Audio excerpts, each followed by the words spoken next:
Hey up, Rock God 2004 back with another video for you, and this is part 3 of the Iron Maiden UK vinyl first pressing albums.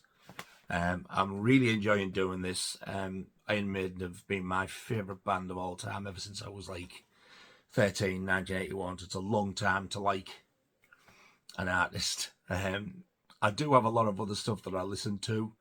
A lot of it you'll probably be shocked about as well. It's not all like rock and metal stuff. But yeah, Iron Maiden is my absolute number one artist, and I'm very, very passionate about collecting their stuff. So we'll get cracking because there's some good collectible stuff in this one. So here we go with part 3 of the Maiden albums. So at the end of the last video that I did, part 2, it finished with 3 live albums all released within like a few weeks of each other. And that was when Bruce Dickinson quit. He was off to pursue his solo career. And then after loads and loads of speculation and rumours were flying, it eventually came out that they'd got a new singer. And I guessed who it was. I think I had a little private sort of like guess with me mate at the time. And he agreed, he thought it was, and we were both right. And so they announced that the new singer was Blaze Bayley. They went and recorded a new album. I was waiting with great anticipation for this because I actually didn't mind Wolfsbane. I thought he had a really good voice anyway, and I think they picked a pretty good replacement, to be honest. So the fan club did a convention at the Astoria 2 in Soho. I got tickets through the fan club, and we went down, met the band. They were all lovely. I was absolutely starstruck, especially with Steve Harris. Blaze Bayley was lovely. He seemed a bit nervous. Dave Murray, I've met him a couple of times. What a gorgeous fella he is. He's such a nice fella. But that's by the by. So as we were all queuing to meet them, we could take a couple of things to get signed and stuff. And they had like a merch stall.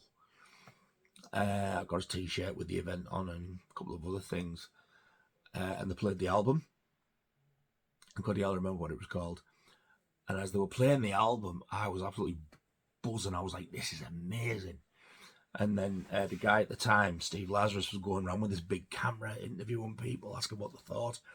And at the time, I said I liked his voice better than Bruce's.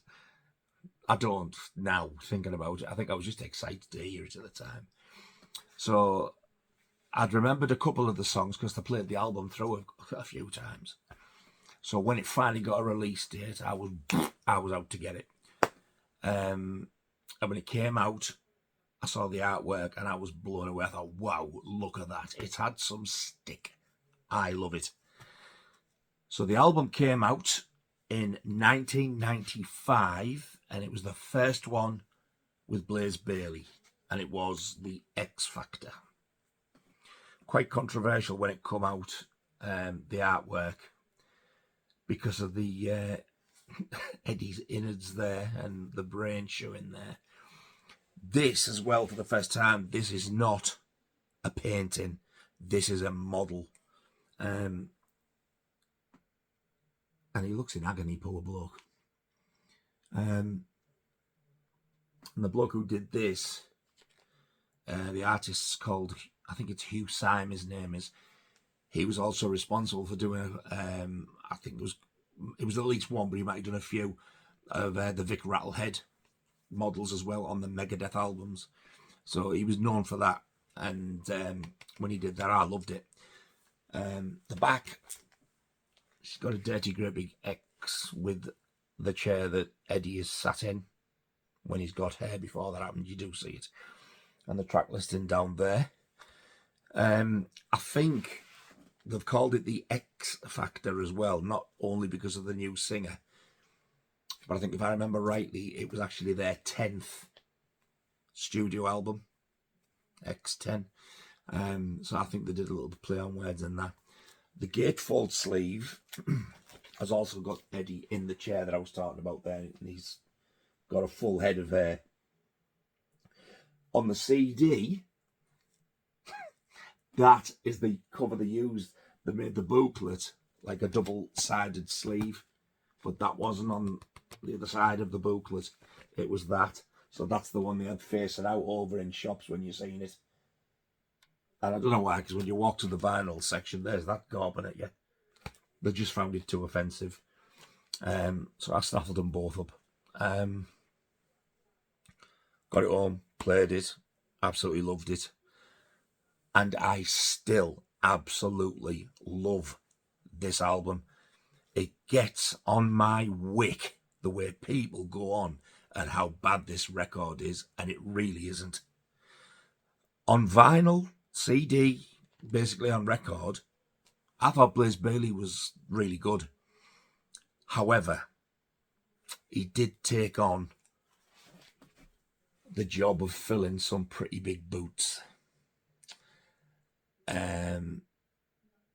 He didn't stand a chance, really. The fans didn't accept him, and the band started to dwindle with fans. I saw them on this tour at Wolverhampton. Went with my mate to Wolverhampton. We saw Skid Row one night and Maiden the next night. And it was early November, because I remember the night we came home, I think it was on the Sunday, it was Guy Fawkes.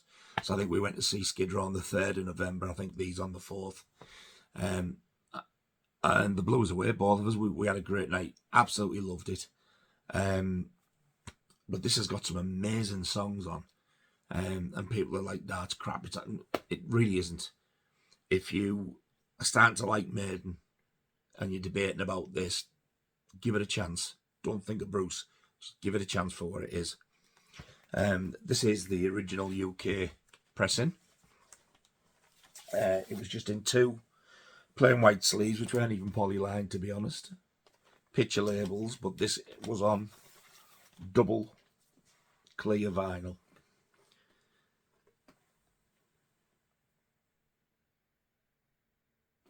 And another thing about this album,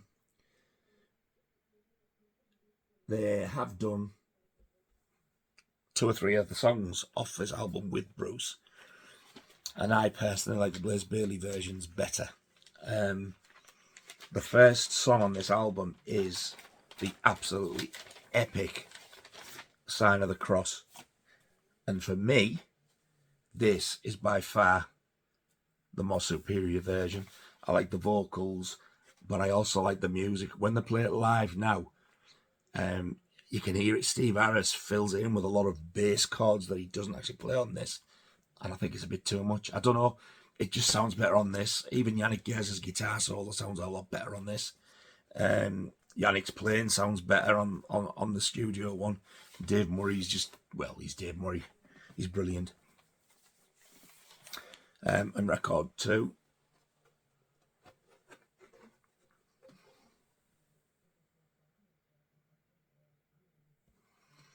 And the last side. So yeah, when this came out, I was absolutely over the moon with it, loved it, and I still love it to this day. And when you consider that Maiden have got what? They've got 31 albums, including all the live stuff. I'm pretty sure that the X Factor's in my top 10. I will rate them one day, rank them, sorry, but just like the studio ones. And you got this as well, this little fold-out thing that it usually gets referred to as a poster, but it's not exactly a poster, it's more like a banner. So on one side, you get poor old Edward spread out there.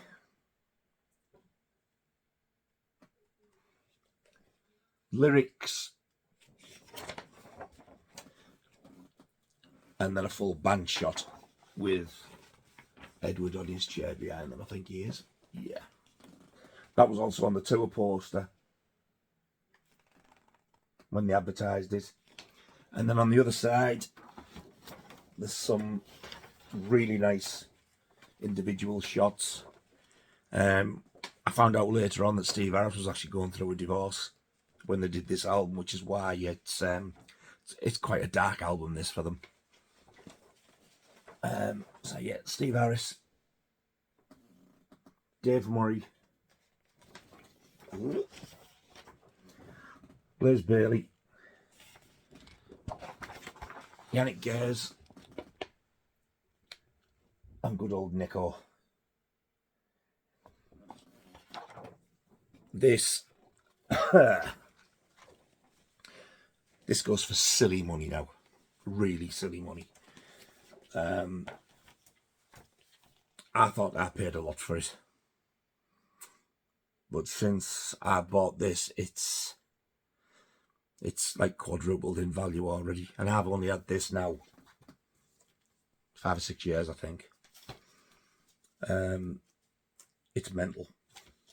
I was a bit worried that when the represses came out that it would devalue the originals, but thankfully it hasn't. But yeah, I urge you, if you're a Maiden fan, please give this a go. Don't just diss it without listening to it. You might not even like the voice. I'll be honest with you, his voice isn't the same as Bruce's. It's not as good. I can accept that now, but at the time it blew me away. But most of the songs on this are absolutely phenomenal. And whereas a lot of people say like it's crap and every song's bad, no, it really isn't. I personally can't think of a song on this that I actually dislike. A couple irritate me slightly, because they can be a bit, repetitive and stuff. But most of this is absolutely phenomenal. Yeah, so that's 1995's The X Factor. The following year, they released the very, very first Iron Maiden compilation, excluding live albums. It was their first sort of greatest hits, best of type of thing. And when it came out, wow, what a monster set this was on vinyl. It came with a brand new song on, which was Virus, new Blaze Bayley recorded song, because he still was lead vocalist. It got released as a single. The single itself now is stupid money. It was 4 LPs, and you got a hardback book and a slip box, not a slip case. And that was 1996's The Best of the Beast. Riggsy back for doing the Eddies there, and I was over the moon because he did a great job. This had a sticker on it as well, and on the CD.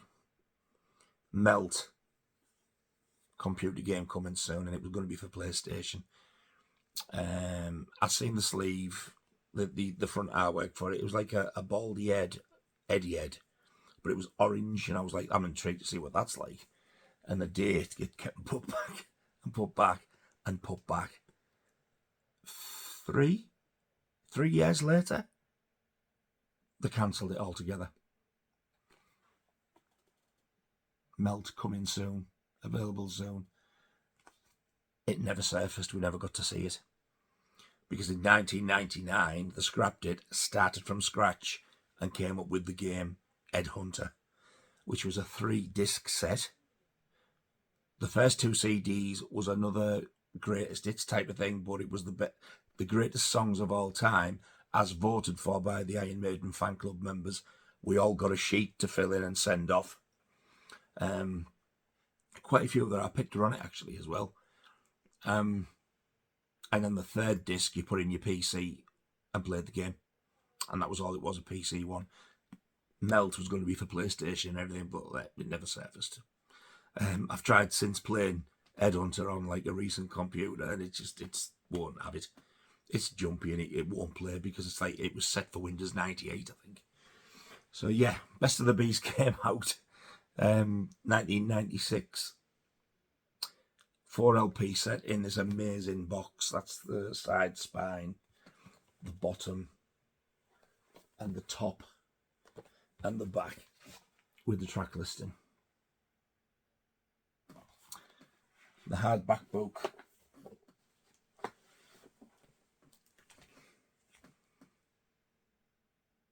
just plain black on the back. But it kind of goes through from the beginning to the end, up and like to the present day at the time. The metal years, so it's like the early 80s stuff with Paul Di'Anno and Bruce. Right up into the Blaze era, which was the present, and the family tree.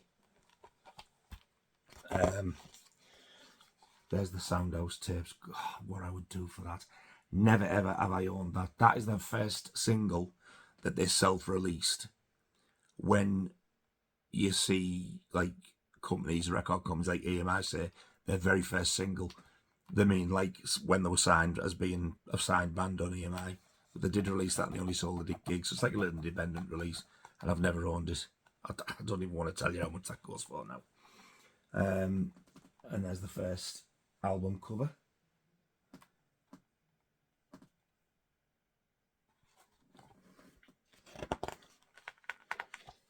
There's the Sanctuary single, the very first single I ever owned. That's the one that got me into them. That was the original Eddie that used to run on stage. Well, it wasn't the original one, but that was the first one with the Eddie mask. The original was basically just a face on the Iron Maiden logo with the drummer. Killers.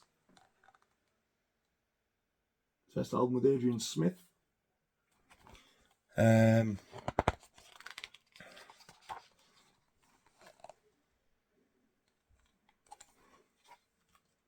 There's the Made in Japan artwork, which is the very last thing that they released with Paul Di'Anno.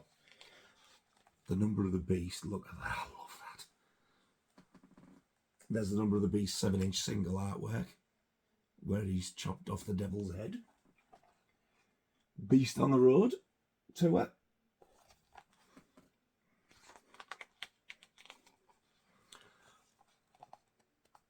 Exit Clive.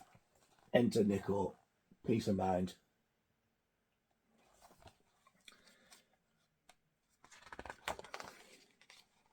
Still Peace of Mind era.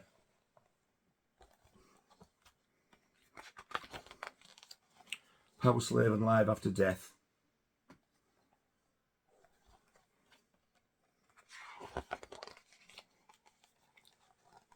And Somewhere in Time. First time I ever saw them. What a tour and what an album. Bruce on stage with his lighty up futuristic looking suit on that tour.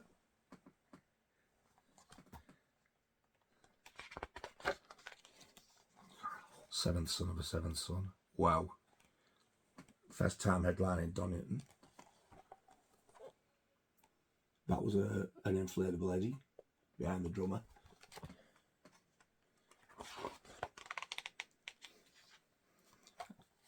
Again, 7th tour. There's Donington. I was there for that. No Prayer for the Dying. Exit Adrian. Enter Yannick.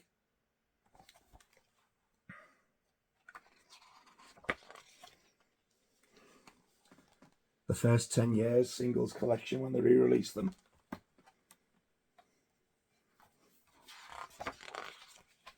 Fear of the Dark, Real Live One, A Real Dead One, and Live at Donington, CD cover and vinyl cover.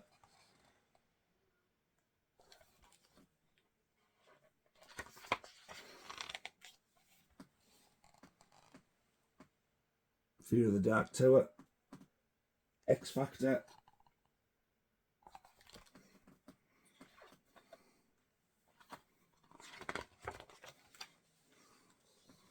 Blaze with hair, his balls are coat now. Eddie, the Eddie that was on stage. And then it's just like all the tour dates that they've done for every tour for the last pages. So it's a really, really good book you get. It's not like just a little flimsy thing. And then it's got the discography with the chart positions as well. Thank yous and what have you. And on the very last page, a few photos with the dental floss salesman t-shirts. So that's the booklet. Booklet? It's more than a booklet. That's the book. Now, the records themselves, they started with the present and worked back over. So record 1 started with the Blaze Bayley era. So there's obviously not much because he wasn't in that long. The sleeve of this one's actually signed by Blaze as well. The back cover. And every one of them's also got an inner picture sleeve, which is a really nice touch as well. Better than just like a plain white sleeve or anything. And X Factor Eddie on the back of that one. All these have got picture labels. And this one is one I've already said I like because they've used the same one that's on a Real Dead one, which is that one there. And on the back you get a live band shot.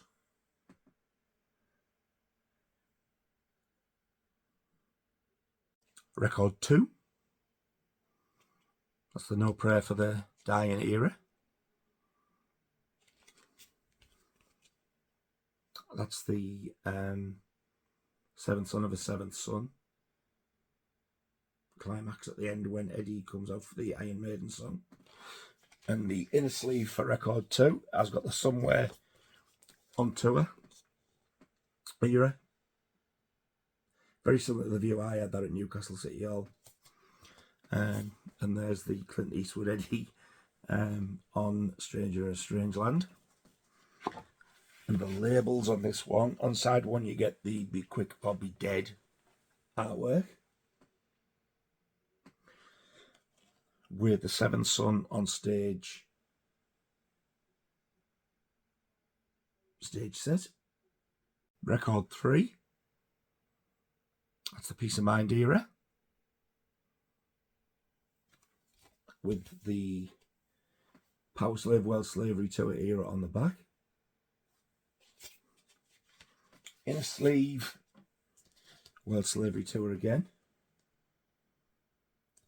and the Trooper from Peace of Mind. I'm pretty sure the version of Rhyme of the Ancient Mariner on this album is the live one of Live After Death, because they tried to pick songs from each album. I love this label, Power Slave.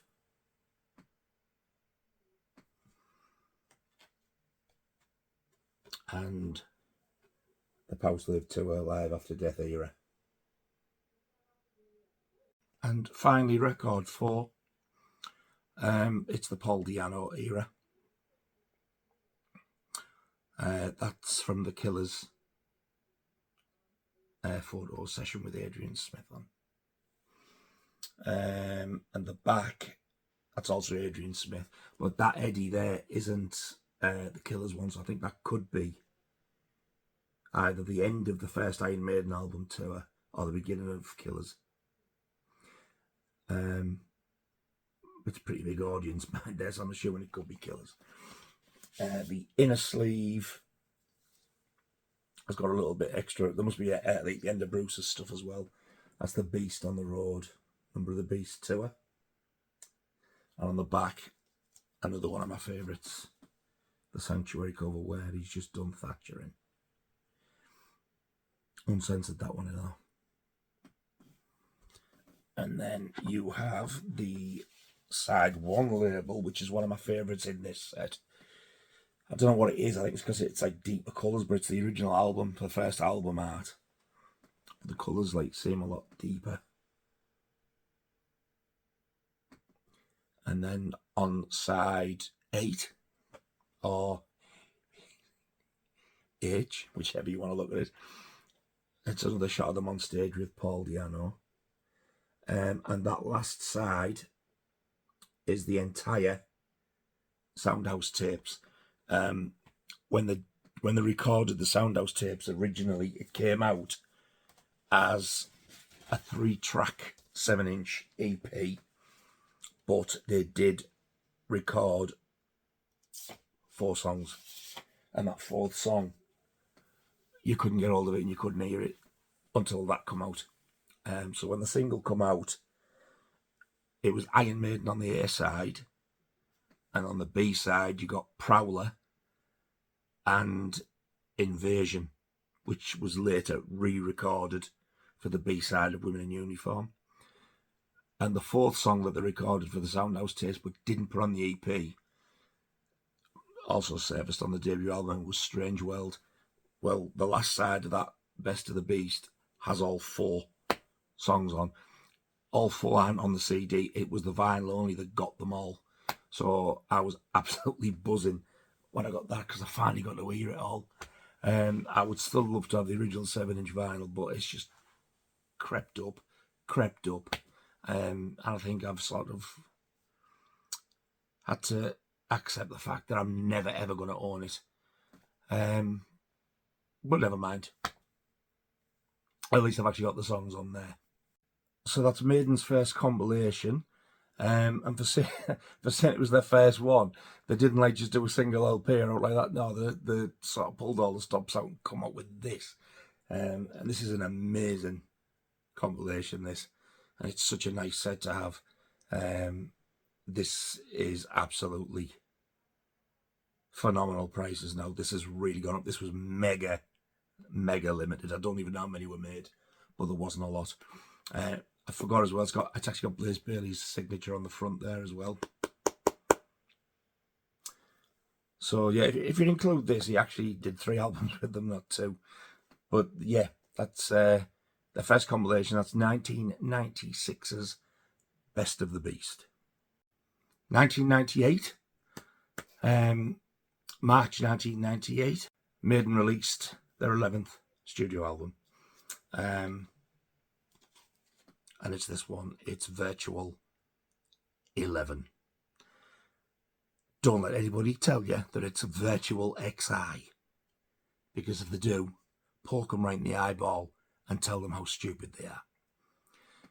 It was their 11th studio album. It was based around soccer. There is 11 members in a soccer team, and I call it soccer because I know soccer makes soccer fans annoyed, and I hate it. It's Virtual 11. Not XI. Anyway, this one's also signed. This one's signed by Yannick Gers, Blaze Bayley, and God, Steve Harris. With the exception of one song, I love this album. Again, why it gets the age it does, I don't know. Yeah, there's some very repetitive parts in it, but none as bad as the one song I'm talking about. And why the hell they made it the very first single off the album, I will never know, because I don't think that did anything towards sales of it either. First single off it that came out before this was the absolutely god-awful, horrendous The Angel and the Gambler. If you've never heard it, please go on YouTube and type in Iron Maiden, The Angel and the Gambler. You deserve a lot of money if you can sit through it. The video to the song is actually really good. It's the song. It's the worst Iron Maiden song ever. That's not exaggerating. And the version on here goes on for like 7 or 8 minutes. It's not good. But the rest of the album I love. The opening song, Future Real. Absolutely love it. Then The Angel and the Gambler's on. Then you get Lightning Strikes Twice, which I think is a great song. I would like them to do Lightning Strikes Twice now with Bruce, because I would love them to bring that song back. And I'd like to see what Adrian would add to it. The Klansman already do that live. What a brilliant song. When Two Worlds Collide, that puts a lump in my throat, that towards the end. It's not so much the content, all that doesn't help. It's like about this massive meteor coming to Earth and wiping us out. So happy. But the guitar at the end's beautiful.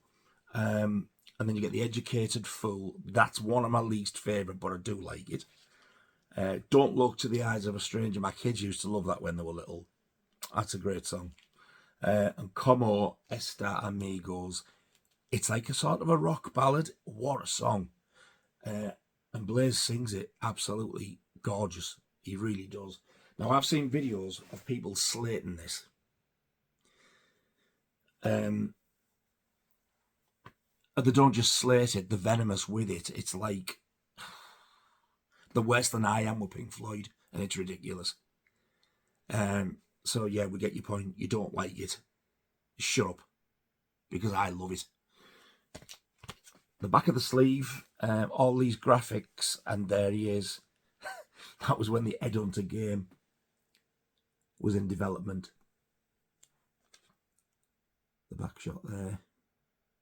I saw them on this tour as well, in Newcastle City Hall, and it was the first and only time that I ever remember buying tickets through the fan club.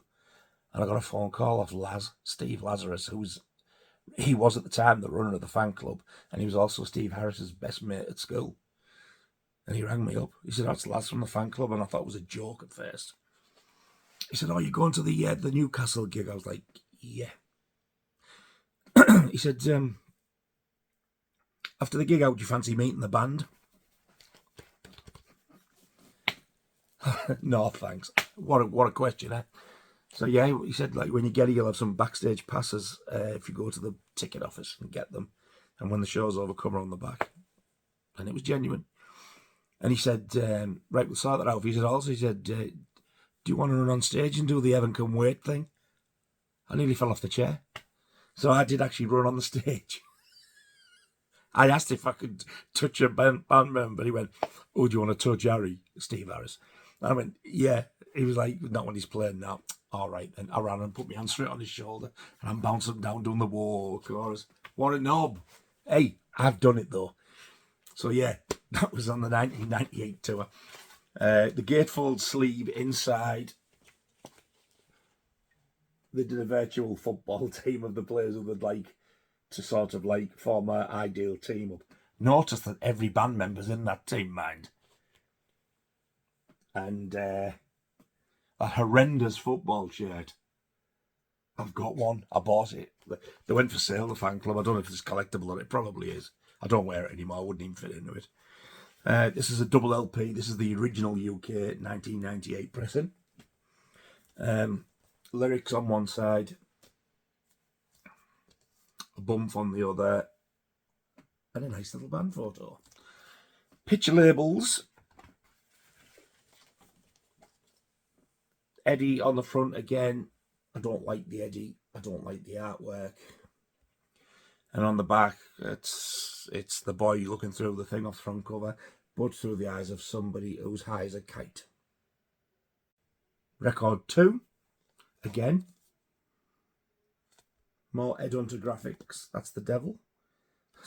It doesn't even look, I don't think, as good as Derek Riggs' artwork on the album cover, The Number of the Beast, but that's what it's supposed to be. And then on the other side, you get Dave Murray looking all cool and Yannick and Nico at the bottom, and there's the Eddie, who does actually look like they're in the game.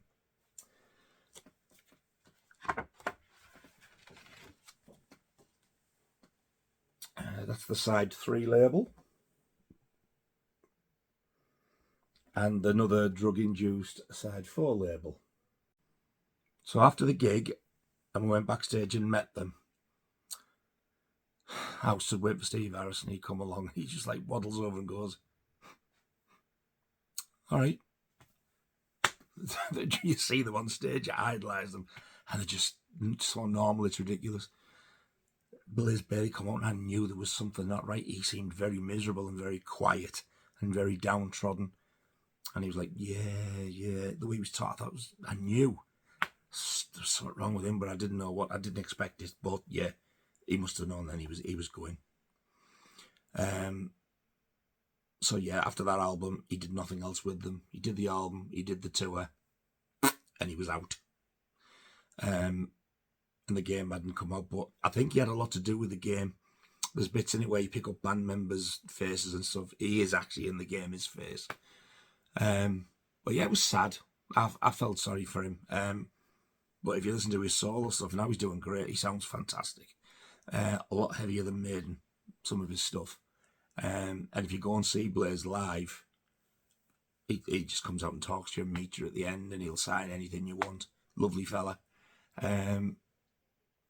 Yeah, he's got a good relationship with He still didn't fall out. He's a genuinely nice fella. And for me, he's a great singer. He just wasn't right for these. I mean, how can anybody follow Bruce? So yeah, it was a shame, but I think to get the popularity back, it had to happen. But gets slated. I think it's a great album, barring the one song. That's 1998's Virtual 11. In 1999, they didn't release an album as such. That's when they released the CD of Ed Hunter and the game, 3 CD set. 2 compilation best-ofs that the fan club had voted for, and the 3rd disc was the game. But they did do an Ed Hunter tour. And the nearest they came to us was Paris. Did I go? Yes. Who supported? Megadeth. Was it good? God, it was amazing. What a show. I've still got the t-shirt. It's the Eddie snapping the Eiffel Tower in half, which is actually quite collectible now. Unfortunately, it won't fit me. I love that t-shirt as well. But yeah, I was there. Fantastic show. Brilliant stage. Bruce was back. Adrian was back. And wow, the crowds were back. So did that tour. Went away. And then the next year, out came Bruce and Adrian's comeback album in 2000, Brave New World. And what a record this is. Wow. I was blown away by the X Factor and Virtual 11, more so the X Factor. And I thought, when this comes out, what's it going to be like? Oh, they were back with a vengeance. What a fantastic record this is. I actually don't mind every song on this.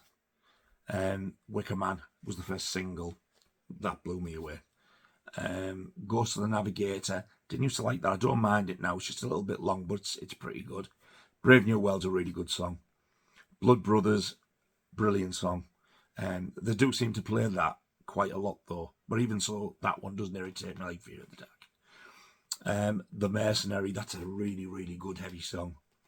Dream of Mirrors, that's one of my least favourites, but I don't mind it. The Fallen Angel. Diddly, diddly, diddly. I think, yeah. I like that one. The Nomad. Oh, my God. The Nomad sounds like it should be out of a film. It is epic. And I know full well that I've heard, like, when you hear songs that have ripped off other songs, they have stole it off something. Can't remember what it was, though. Out of the Silent Planet. I like that a lot more than what I used to. And the last song, The Thin Line Between Love and Hate. I really love that song. So, yeah, front cover. Derek Riggs did the Eddie, but that was not the original artwork. Derek Riggs did that for the Wicker Man. So you see that there, and below Eddie's face there was like smoke, and it went down into a Wicker Man that was on fire. So he painted that with like a very dark red, bluey, purpley sky, and he submitted it, and they rejected it. He submitted it for the Wicker Man single. It got rejected. So the cheeky buggers took the Eddie off the top and put it on this, and got some other dude to do this electronic stuff. However, the Nomad wasn't the only rip-off thing they did on this record. If you look, especially that one there, but it's that one there. They've stole that off the original Fright Night poster art. Do you think the band have stole it? It's whoever did this. And did he really think that nobody's going to notice? But that one's from Fright Night as well. So I think they all are, to be honest. But they're the two, what you can recognise. Let me show you. Right. See that one there? Which looks like a sort of a vampire bat mixed in with a dog. And then the one above it with the big mouth, the teeth and the black eye.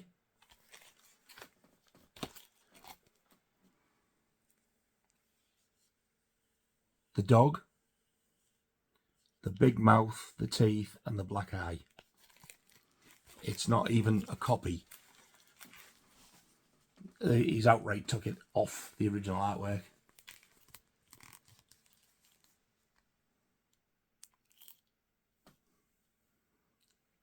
There. There. There. There. What a bloody cheek, eh? And that's the back. Nice band shot. Looking up as though they're looking at all these flying sorcery things flying around us. That's the most completely normal thing. I love the end of this. It's such a great photo of them.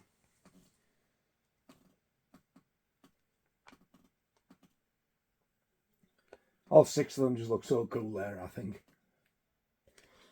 So again, this is the original 2000 pressing, and this was the start of the whole picture disc malarkey, where they stopped doing black vinyl. Oh, I tell you what, let's make every vinyl release between now and God knows when picture discs. So they didn't even put the picture discs in plastic sleeve; it was just cardboard ones.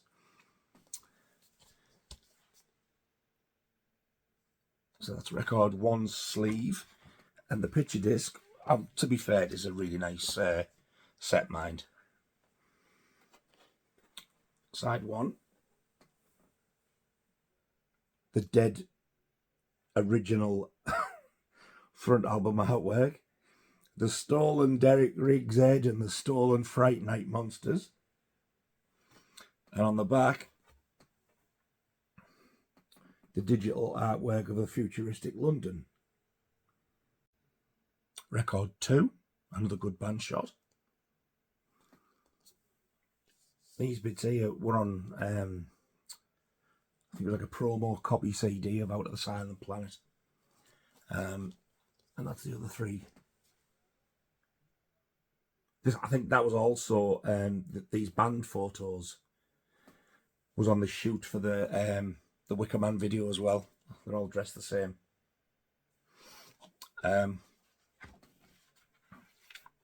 Record 2. So side 3, I love that one. That's a great picture. Same as the back of the sleeve. And the last side, which I thought was my least favourite because I thought, wow. The planet, Black Earth, the world. As they say in Middlesbrough, the world. Jump forward 15 years to 2015, and it got its first ever black vinyl release. It was an HMV exclusive. First time it had ever been released on black vinyl. It had only ever been out on picture disc before. I remember it was 2015 because it's when I went to London for our honeymoon weekend after we just got married a week later. It doesn't say on the sleeve the year it was released. It's still saying 2000, but it certainly wasn't 2000. And it does actually say Parlophone on it. EMI is not there anymore. So it came in that exclusive HMV bag, which was like when they very first started doing their vinyl sort of little exclusive things, Love Vinyl or whatever. And it was limited to 1 per customer. Sleeves exactly the same, apart from it doesn't say EMI. The inners are the same, except these ones seem to be a little bit more shinier and nicer, a touch smooth. So it's exactly the same, and like I said, it's the first ever black vinyl release. And what was on the picture disc artwork of each side is now what they put on the labels. So 1, 2, 3,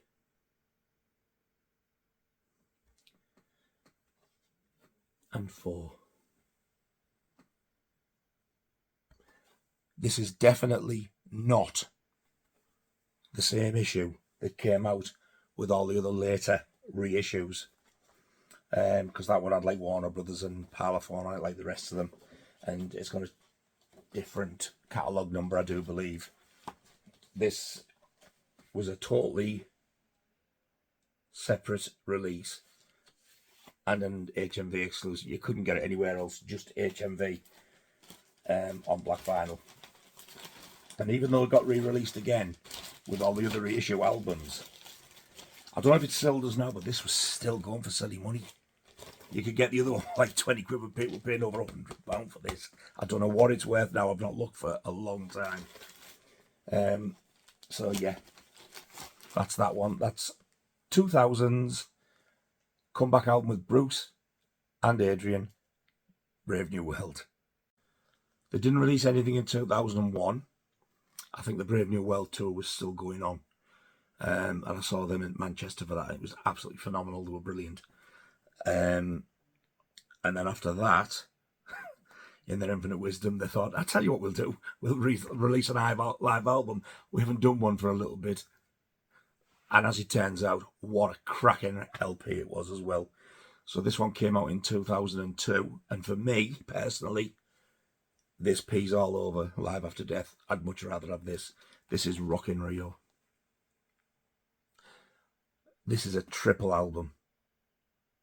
And like Brave New World, they carried on their very long-lived picture disc fad. Sticker's still on there, look. There's the back. It's not exactly artwork. The Eddie there, and when you open the sleeve up there, it's the same Eddie. That is the Eddie that's the mask in the Wicker Man video. So it's not exactly a painting, that one, but I absolutely love that image with the face coming out of the clouds. And then it opens thus. Yeah, even though it's like all previously released stuff, they put all the lyrics in again as well. So because that's like that, I know they do it sometimes, like, but more times not, there is no inner picture sleeves. But this time, yeah, they did use white sleeves, but they're the poly-lined ones again this time. And these are absolutely beautiful. So these are the picture discs. That's record 1, side 1.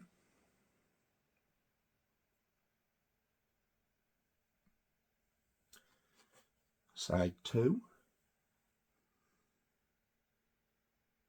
Record 2, side 3. Can you imagine playing in front of a crowd that size? Side 4.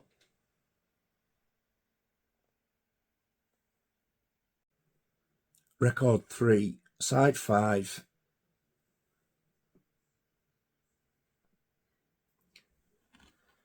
And side 6.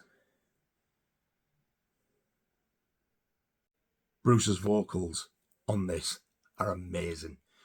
And the production on it is fantastic. When the intro music kicks in, it's like, it's so dramatic. I don't even know what it is, to be honest. And then Adrian Smith just runs on and kicks in with a Wicker Man, and the crowd go mental. And you can feel the goosebumps on my arms and all up my face. I can feel them every time I listen to it. I'm long overdue with listening to this. It's such a great record. The Wicker Man goes to the Navigator, Brave New World, Wrathchild's on this, 2 Minutes to Midnight, Blood Brothers, Sign of the Cross, Blaze Bayley, The Mercenary, The Trooper, Dream of Mirrors, The Clansman, another Blaze Bayley era, Evil That Men Do, Fear of the Dark, Iron Maiden, The Number of the Beast, unfortunately with Nick McBrain's drumming, Hallowed Be Thy Name, Sanctuary, and Run to the Hills. I love Sanctuary. What a great track listing that is, with the exception of Fear of the Dark. But this is actually probably the best live version of it that you can get, I think. It's just an absolutely fantastic live album and live DVD. Highly recommend this. So that's 2002's Rock in Rio. The second album of 2002 was Maiden's second compilation. This was, if I remember rightly, this is all just singles, not album tracks, whereas Best of the Beast was a best of, where they'd pick the best of each album, what they thought including album tracks. This is the singles, so it's like your greatest hits thing. Again, picture discs. This is a double album, and this is Edward the Great, the greatest hits. I never liked that Eddie. I thought it was a bit stupid, but when you look, it's that same Eddie head that's coming out of the clouds on Rock in Rio. That's basically just the mask from the Wicker Man.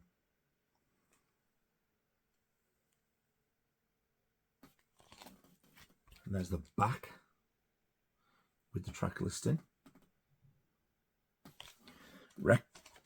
Oh, there is it in it, yeah. I think that's the same photo that they use on the Essential CD as well, which was brought out in America, which I do have somewhere.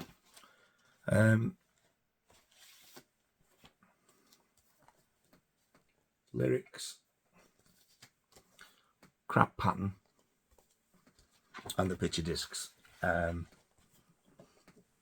Side one is the main front art. Side two is the Peace of Mind era, which is the same photo that's on the back of the Flight of Icarus picture sleeve. And record two, again, lyrics, that's better. And a band shot again, it's the Essential Maiden collection photo again. And the pictures on this record. And the worst one is side 3, which is quite horrendous.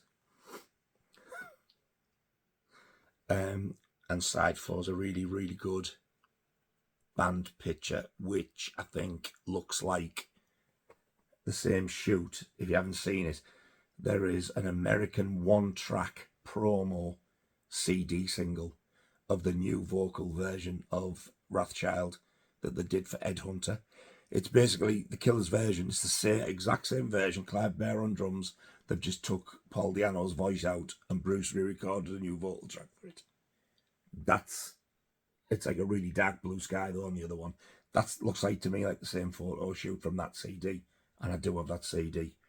It's very, very collectible now. So yeah, that's the side 4. I was also over the moon when mine turned up with this. Not my original one that I bought from the shop, but the one that I rebought years later. When it turned up, I thought, what's this? Because this didn't come originally with it, but you'd think it did. It's a folded up promo poster that they use in the shops for the actual album. I thought, get in there, that was a nice touch. Because these promo items can sometimes be worth a mint on their own. And I don't recall seeing anyone anywhere else, to be honest, for the album. This is one of the compilations that seems to get forgotten about and overlooked now. And I know the CD version, it got, after its original release, it did get a bit of an upgrade as well. They released it with an extra 2 or 3 songs on, I think. One of them bloody being Fear of the Dark Live. And possibly The Wicker Man. Or was that already on? I can't remember. There's definitely 2 versions of the CD. So yeah, that was the second and final release in 2002. Edward the Great. And that, my friends, wraps up part 3. Oh, doesn't it fly when you're having fun? I'm really enjoying these. I'm flying through them. I'm loving it. I hope you like what you're seeing. If this is the first one you've watched, I'll do what I did with the other one. I'll put links to parts 1 and 2 in the description so you can watch all 3. There's going to be 5 of these in total. So we're over halfway there now. That's not the end of the Maiden stuff. That's just the first issue albums. There will be more Maiden videos. So I'm hoping that the people who subscribe to me and like to watch the film ones, like the horror stuff, I hope I haven't bored you too much. You don't even really have to like the band to look at the stuff to admire it, really. If you're not a Maiden fan, you can still have a look at the stuff. I'm not going to play the music, you're alright. But I like looking at records anyway. Like, if it's something interesting to look at, even if I don't like them, I can be very curious and have a look. So some of these are absolutely stunning. Picture discs and things like they're really nice to look at. So I don't know, you might like looking at them. I don't know. It's up to you. If you fancy having a look, have a butcher's. So yes, that's the end of part 3. Thank you all so much for sticking with me for this, and I can't thank you enough to the people who are loving the Maiden stuff. God bless you. Thank you very much indeed. I appreciate you watching. And again, if you've subscribed, thank you very much. You're a star. I will be seeing you very, very soon on the next video. It might be the next Iron Maiden one. It might be a film related one. I don't know yet. Stay safe. Thank you for watching, all 2 of you. You look after yourselves, and I will see you very soon. Thank you very much, everyone. Cheers.